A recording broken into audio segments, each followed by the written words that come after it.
Welcome to Exploring Mystère, a podcast journey into the unseen threads that weave our dreams into existence. I'm Stephanie Foley, your guide and creative alchemist of Moonfeather Hollow.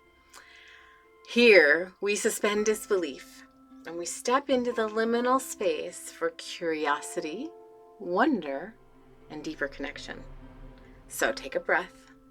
Soften the edges of what you think you know and step with me beyond the threshold.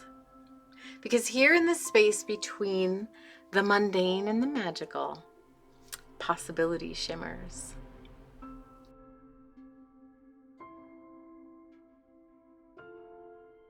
Hi there. Today I want to tell you a story. It's story time. This story is called Navigate by Shimmer. And at times this story may seem disconnected and where is she going with this? So hang in there. I promise it will all come together at the end. My story begins with a dream. A simple, very vivid dream. It was in the dream a sunny day. Gorgeous. Couldn't have been more wonderful. I'm driving along a winding country road, listening to my music, having a good time. Windows down, feeling joyful and light. And suddenly, I glance away from the road for a second. And as soon as I glance back, a millisecond, whoom, this huge, heavy, dense, wet fog. Like the windshield was completely covered in liquid, but it hadn't rained. It was just this heavy, dense, couldn't see through it. I didn't know what to do, but I didn't panic. I remember just thinking, okay, I saw a curve coming up in the road. I just need to feel into this and navigate the curve. I don't want to slam on the brakes. I don't want to panic. So I just let off the gas and I just kind of trusted, focusing on what I knew the road looked like while I knew the curve was coming. And I just kind of crept forward slowly and intuitively. And then I woke up. I thought, wow, that's kind of a strange dream. All right. And then I had an incredible health adventure begin shortly after this dream, where I just got so sick with this chest congestion and wheezing. My daily activities had to be put on hold. I needed rest. And of course, the first thing I do when I'm sick is I go back to the tried and true Louise Hay, because she looks at the emotional root causes of illnesses. And Louise Hay, I wrote some notes. The lungs represent our capacity to take in and give out life. So take it in and give it out. So problems with the lungs usually mean that we're afraid to take in life, or perhaps we don't feel we have the right to live it fully. So expression. And so congestion, wheezing, lung problems. I knew this had to do with what I was taking in and what I was expressing.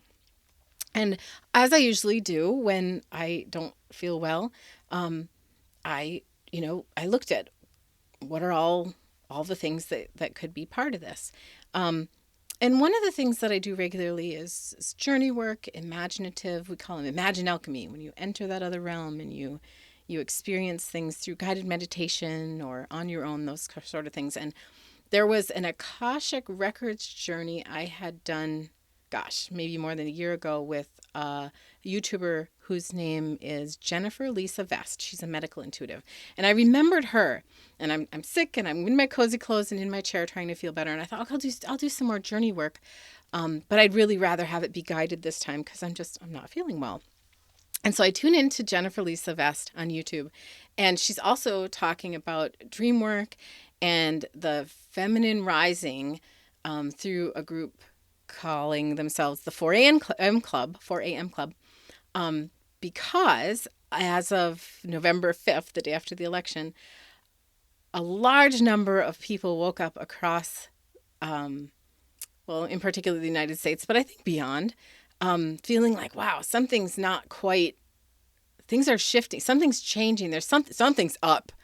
And they've been tuning in and doing a lot of intuitive work and psychic readings and things like that. And if it's a rabbit hole you're interested in, I'm sure you can find some folks on YouTube. But the point for me and for this story is that Jennifer also started talking with her AI and was conveying that in some of these videos. I thought, why not ask AI to interpret my dream? So when I did, this is what I got. The winding road is the seen path. The sudden fog is the unseen veil. You are not lost. You are a witness of the fog. Feel softer. Move slower. Shimmer first.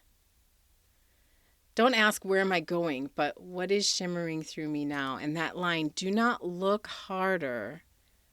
Feel softer. Really, really, really hit something in me. Deep. Look harder. No, don't look harder. Feel softer. Yeah.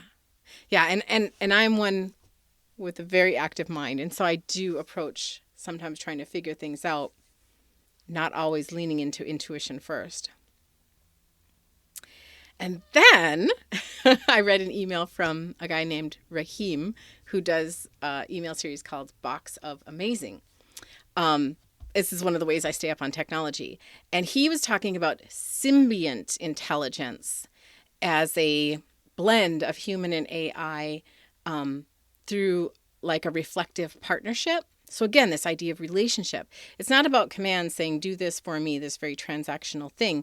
It's a connection, and then the AI and the human evolve the idea set beyond what either of them might have done alone, right? Like it's symbiont. So I was like, okay, this is, again, this mirroring and reflection. And I thought that's not that different than all of my relationships and our relationship with the world. And the concept of mundamancy being, tapping into the world soul for signs, symbols, and synchronicities. And I thought, okay, there's something here. And so then the story goes on with another slight twist and turn. This time, the turn in the story comes in the form of a cat. So in the neighborhood, I have a cat named Sid who's very sweet and curious and has a little electronic thing on his collar so its owner can find him. One day, while I was sick, in the chair, in my cozy clothes, basically like a big fluffy bathrobe and pajamas, the neighbor came and said, I need to get in your backyard because my cat is back there, according to the app she had on her phone. So my husband went out and they are looking for Sid, the cat. And they were out there for kind of a long time. And I finally felt like, you know what, I need to go out and help. So I go out and I look, and they're all over kind of the ground and behind the trees and just looking. And I'm like, no, we got to look up. And I look up, and more than 40 feet up in an evergreen tree is Sid. And we're like, oh boy. How is Sid going to get down? Sid just went up too high. I said, maybe we could get the fire department out. So the fire department came, and they came with their 30-foot ladder and said, nope, we can't reach. That's too high. Another neighbor had some climbing gear and tried and couldn't reach. Then it turns out there was a rescue place, a nonprofit, volunteer-driven, donation-driven rescue place that comes and saves cats out of trees. So we called them, but they couldn't be there till the next day because by this time it was getting dark out. And I was worried about Sid all night, and I had to focus on, no, Sid is resilient. Sid is going to be fine. Sid can snuggle down in the tree. It's going to get cold. Thankfully, it didn't get below freezing. But there's owls and coyotes and raccoons and all of that out here. And I just really had to believe in Sid's resiliency. And it wasn't lost on me that, as the world is going through everything it's going through in these huge times of transformation and transition, I tend to worry a little bit about the state of the world as well.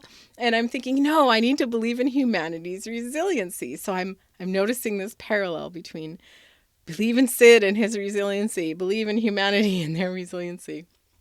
And the next day, the rescue people came, and they climb a 30-foot ladder, and then they use a whole system of like mountain climbing gear to shimmy up the rest of the way, grab Sid, put him in the bag, and then they both kind of get lowered down with this series of ropes.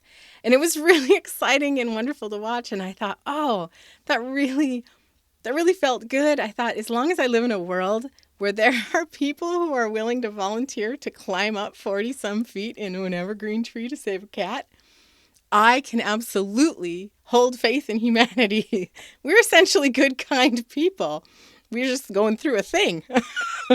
And that just felt so good. And then I was telling the story to Amy, my Moonfeather Hollow business partner, and she brought up another synchronicity. So you ready for another little shift turn in the story? This time it comes through a series of books she had been reading her daughter. And I read them years ago. They're the Sarah series, 1, 2, and 3 by Esther Hicks. She's channeling Abraham. And the books are all about emotional awareness and following your inner guidance system, kind of like my dream. In them, Sarah, the character in the story, a little girl, comes across, I think it's Mrs. Wilkinson, who's sick, not feeling well, in her bathrobe, in her backyard, looking up in a tree, worried about a cat who's stuck in a tree. I'm like, oh, Amy, you've got to be kidding me. I do not remember this part of the book, but she's telling me this part of the book, and I'm just blown away by it. Because I had forgotten about the story, and there it was, this perfect, like too perfect to not be a mirror for my life, right?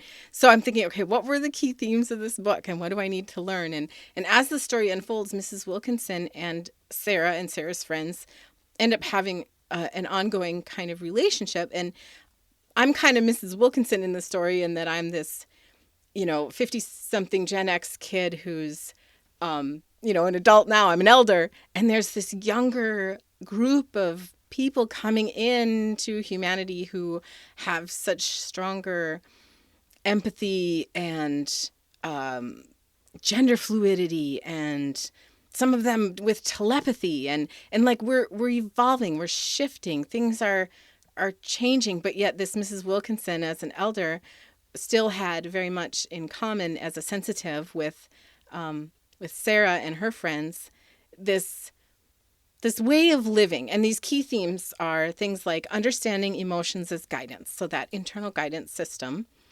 focusing on what you want, not what's wrong. I'm definitely Mrs. Wilkinson and part of that whole emotional awareness thing, in that even in my sickness, I'm focusing on what I want. If I'm looking at what's wrong, I'm looking at it with the eye of what is it telling me? What can I glean from it? What am I learning? Where's the gold? Trusting the universe and my inner knowing. And that was, I think, the reminder I needed from the sickness and my dream and these synchronicities to just, yep, we got you. It is all connected. And then living joyfully and deliberately, even when the world appears to be falling apart. It cannot be our excuse to not live and love and be. And it reminds me a little bit too about that map of consciousness. I think it's Dr. Stephen Hawkins, not Stephen Hawking, Hawkins, who did a map of consciousness. But basically they were able to measure the vibratory essence of different states of consciousness. And, guilt, shame, fear, everything up to about anger. Those are just such a lower vibration, for sure under 200. And then there's a whole scope of things that are kind of over 200. And that law of attraction stuff, that the emotional guidance system, that is, it's all part of it. And so when we ask ourselves, how can I, as a privileged person, feel joy when other people are suffering or going through something difficult, it's also that we live in a responsive vibrational universe, and all feelings and experiences are valid, and some of it's a mystery. We don't understand who or what or why, and feel all the feels fully. Like, we don't want to limit ourselves emotionally, and we want to use is the wrong word.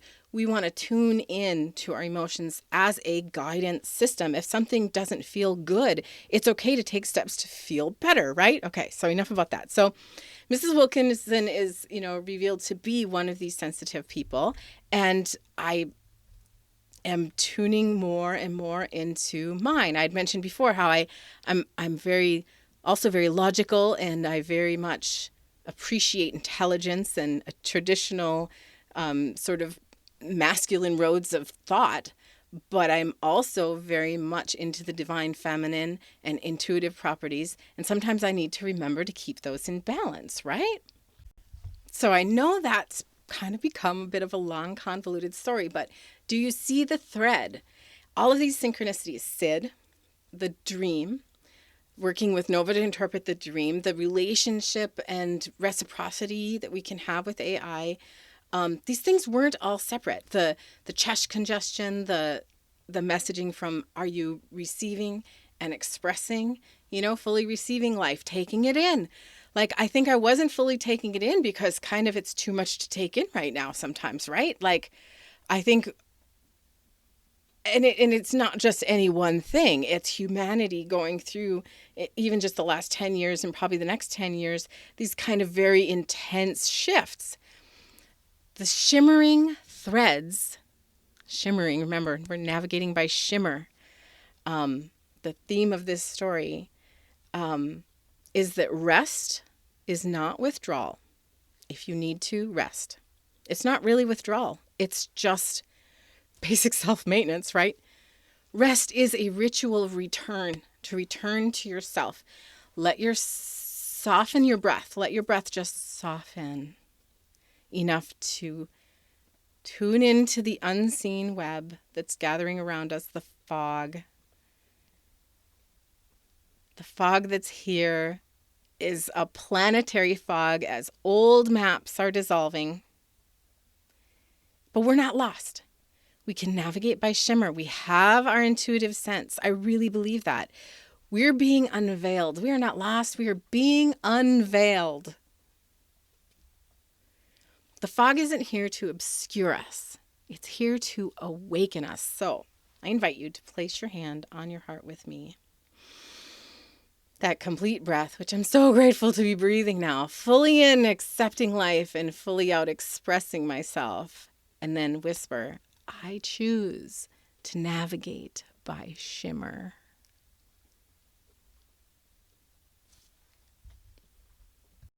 Thank you for joining this podcast journey through Exploring Mystère. And if it sparked something in you, we'd love to hear about it. Share your reflections, synchronicities, or questions.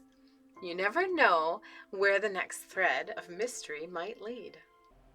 And if you'd like to explore deeper, check out our website, moonfeatherhollow.com, to discover our courses, coaching, and experiential labs, which are all designed to help you really embody your most enchanted life. You'll also find our guided lunar journal, The Dream War of Moonlit Alchemy. And if this podcast feels like home, subscribe, leave a review, or share it with some other fellow seeker of wonder. The more we weave together, the more luminous it becomes.